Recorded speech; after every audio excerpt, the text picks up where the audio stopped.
Assalamu alaikum wa rahmatullahi wa barakatuh.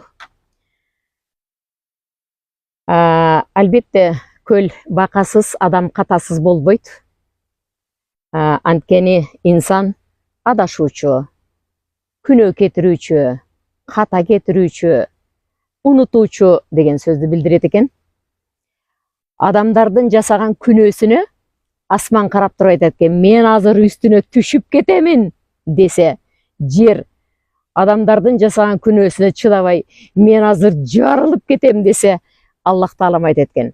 А мен болсо күтүп турам, чыдап турам, сабыр кылам. Ал түздөлөт, ал жазылат, ал оңолот, ал бардык каталарын билип, күнөөлөрүнө өкүнүп, менден кечирим сурайт. Ал жаратуучусун тааныйт деген. Караңыздар, Аллахтан өткөн сабырдуу зат жок экен да.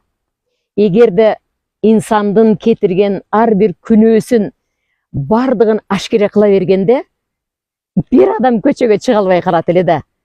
Аллах бардыгын жашырып келет да.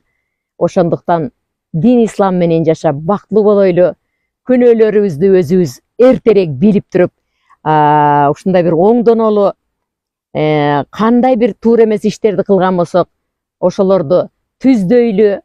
Адамда эки көз бар, бирөөсү бирөөнүн кемчилдигин көрсө, бирөөсү өзүнүкүнү. Ошол эки көз барабар иштегенде, Аллах Таалам ал пендени сүйөт.